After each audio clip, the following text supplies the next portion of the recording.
Este libro es la segunda parte de Puerto Escondido, porque recordemos que la novela termina con una llamada al móvil de Oliver, que es uno de los personajes de Puerto Escondido.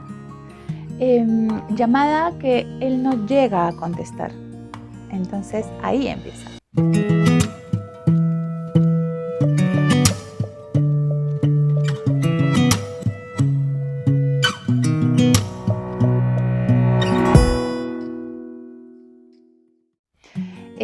Oliver estaba buscando a su hermano, desaparecido hace meses. Su padre estaba desesperado y esa llamada era de Guillermo, de su hermano, justamente, pero que él no contestó. Datos del libro. Título: Un lugar a donde ir. Autor: María Oruña. Género: novela negra. Plaza de edición: España. Editorial: Destino. Edición tapa blanda, ebook, audiolibro. Fecha de publicación: 2017. Páginas 520, ISBN 9788423351-855. Costo: 9.45 euros en la Casa del Libro, tapa blanda. La teniente Valentina Redondo, novia de Oliver Gordon, recibe la llamada del capitán Marcos Caruso, diciendo que habían encontrado el cadáver de una hermosa joven vestida de princesa medieval y con una moneda antigua entre sus manos, en un lugar que se llama la Mota de Tres Palacios, unas ruinas de una construcción medieval, justamente. Por tanto, empiezan las investigaciones y se ponen manos a la obra. La chica se llamaba Wanda Karsavina. Era una chica polaca, historiadora y arqueóloga medieval, una eminencia en su campo, como pudieron comprobar después.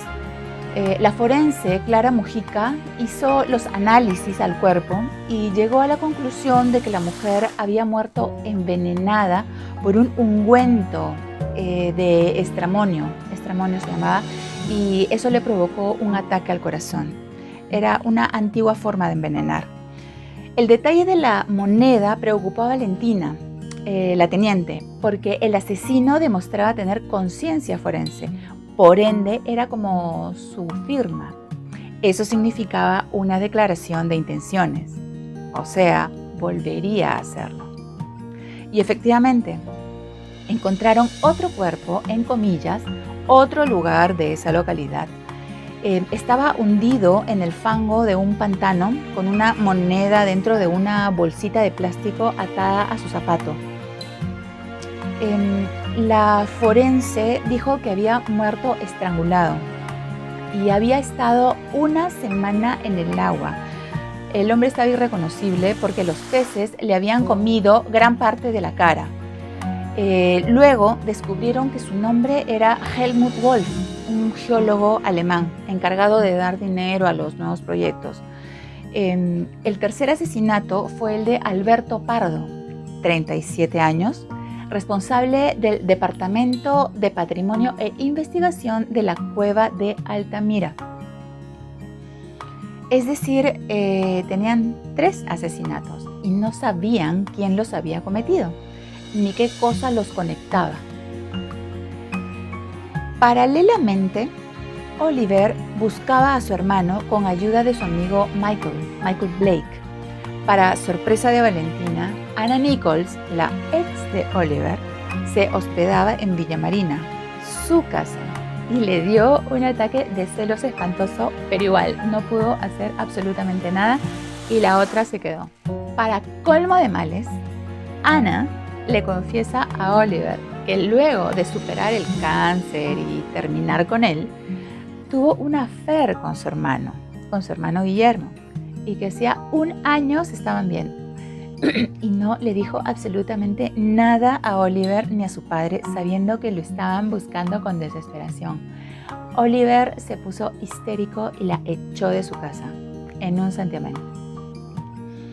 La tercera historia paralela empezó 3 años atrás, cuando 4 amigos geólogos se juntaron para hacer una especie de excursión en una cueva de México, que era el pozo vertical más alto del mundo. Los amigos eran Helder Nunes, Paolo Jovis, Marc Janes y Arturo Dubac. Ellos decidieron descender con paracaídas, lo cual era peligrosísimo. Solo Helder Nunes tenía reparos. Por la presión de grupo y sobre todo la presión de Paolo Jovis, el italiano, su otro compañero, aceptó no bajar con arnés sino con paracaídas, ¿no? Cedió a la presión de grupo.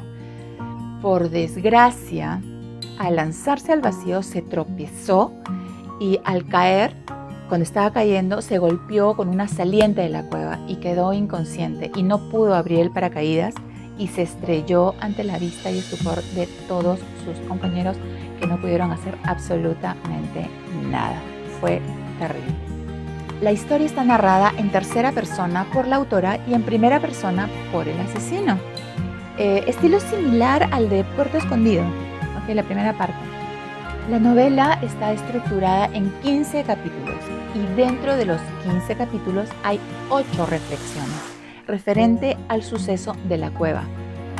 Esta novela, al igual que la anterior, trata el tema de la salud mental.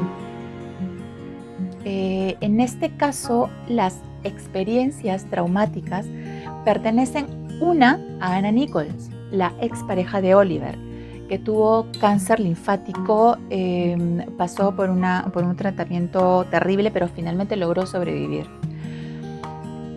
Sin embargo, esa experiencia la marcó y generó un cambio irreversible dentro de ella, como un sentimiento irrefrenable de ser diferente a los demás, y que la convirtió en una fanática ambientalista, carente de sentido, sin escrúpulos y asesina.